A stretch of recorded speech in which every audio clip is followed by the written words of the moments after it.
Yo, what's going on? It's your man Diamond K. Of course, High Roller Records, On Fire TV, Radio on Fire. And I wanted to take a few minutes just to acknowledge an award that I recently received. Of course, anytime you get recognition, trophies, certificates, awards, it is a humbling thing. And it is a Baltimore Club Music Pioneer Award. And here it is right here. Let me read that. It says that Baltimore Club Music Pioneer Award presented to Dwayne Williams, Diamond K, for your innovation and significant contribution to the Baltimore club music culture. And it is awarded in the year 2023.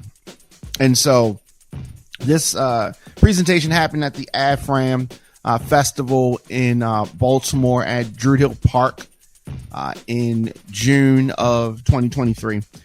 And, it was a great opportunity to get together with some fellow producers, DJs, recording artists that have contributed to this culture, the club music culture that I am a part of and have been a part of since the very, very early days. And it just had me thinking back to my time and why I wanted to get into music.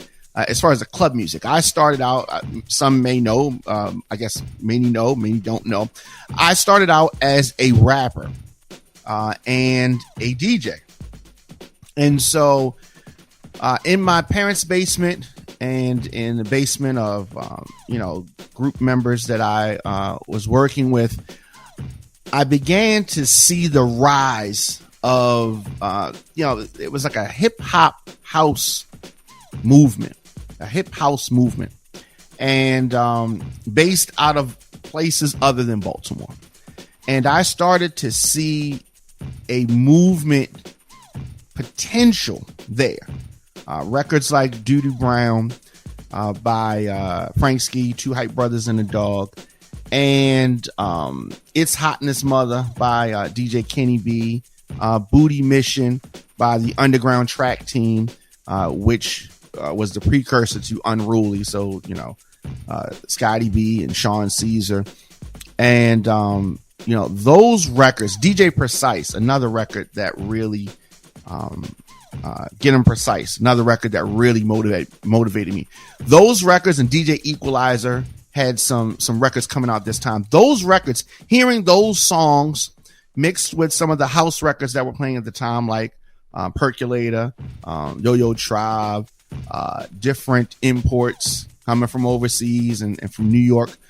They had a handful of these records on some tapes, Sean Marshall tapes, DJ Booby, Mark Henry, some others.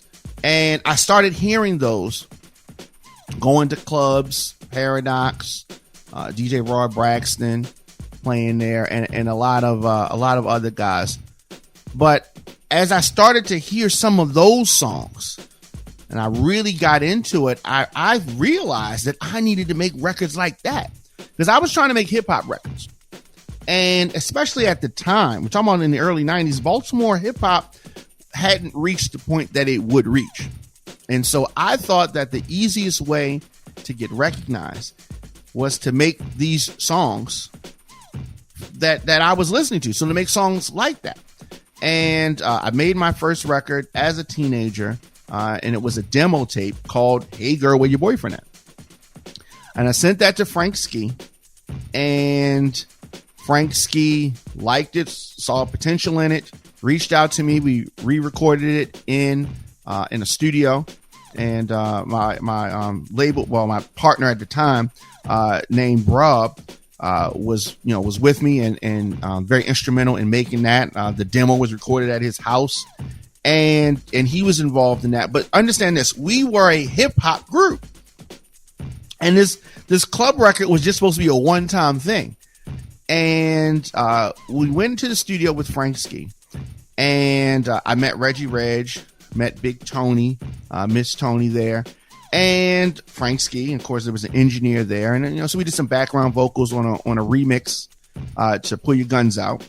So me, Rob, Frank, Reggie Reg were saying "pow pow" on this remix to Pull Your Guns Out. And then Reggie did a record called Welcome to Baltimore. And we'd be like, go Reggie, go Reggie. And he's shouting out different places and clubs. And we're doing backgrounds on that. And then I did my song Over. Hey girl, where your boyfriend at? We did that. And Frank went to add some girls to the record later on. I initially had 3 verses on this song. Structured it like a traditional rap song. It's just was faster. The beat was faster. And he ended up taking out my second verse and putting a girl in the middle, which really was the catapulting of the record. And he added this little noise to it. And it was a lot of times, and I've worked with artists who don't understand what a producer does, right? And some people think that a producer just makes the beat, and that's it. It's not that. That's one small part. You can have a beat maker who's not a producer. A producer arranges things, brings things together. So yes, Rob and I recorded this demo in the house. It was the beat that everyone heard that you went on to hear from Hey Girl, Where Your Boyfriend At. The hook was there. My raps was there. Everything that you heard, with the exception of the girl that was on the song and Frank's little scat in the beginning of the record. For those that looked it up, just look up Diamond K, Where Your Boyfriend At, or Hey Girl, Where Your Boyfriend At. And he brought all those things together. And that's what made the record. And so, I went on to produce other records and, introduce a lot of different artists and work with a lot of different artists and make my own stuff. And I have a writing credit on Drake's album and done stuff with HBO and, just a lot of different things. And DJ'd, a lot of different places outside of Baltimore, in Baltimore and beyond, and had my music streamed millions of times.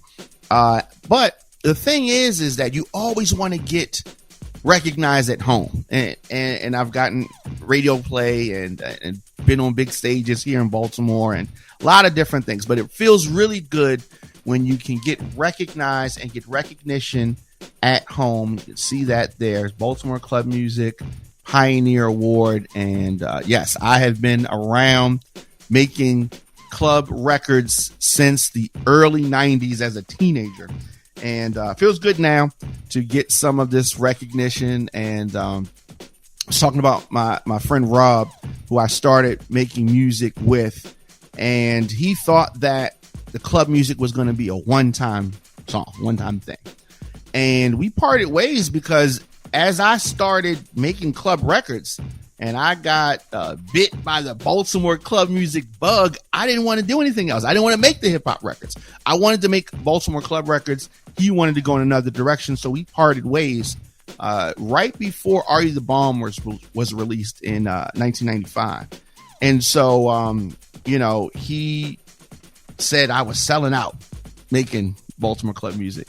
And I didn't feel like that. And it was, I want you to understand, in the 90s, it was the dominant force here in Baltimore. We had artists that would come to this city that had records out on major labels that would be opening up for some of us, Baltimore club music artists.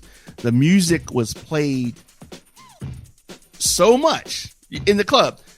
I would say 65% of the music that you heard in the evening was Baltimore club music. And that was over some of the other we played hip hop for like 30, 45 minutes. And then we were right back to Baltimore club music. So it was a different time, but that's how dominating the music was. I got stories for days. I could talk about this for days and days, but this is about the Baltimore Club Music Pioneer Award. You can see it right here. And there's some other guys that were recognized as well.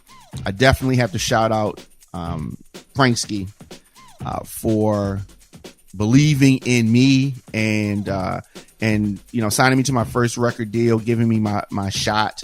DJ Kenny B and DJ Equalizer for embracing me and bringing me into the record store in Westview Mall, which really helped my career grow and and beyond. And so many DJs over the years that have played my music, party promoters that have booked me, and recording artists who I've worked with.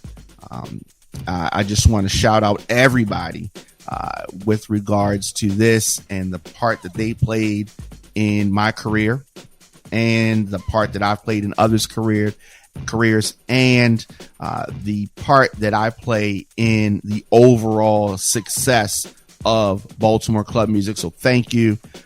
And this is your man, Diamond K. Of course, High Roller Records, Radio on Fire TV, and of course, at The Diamond K Show.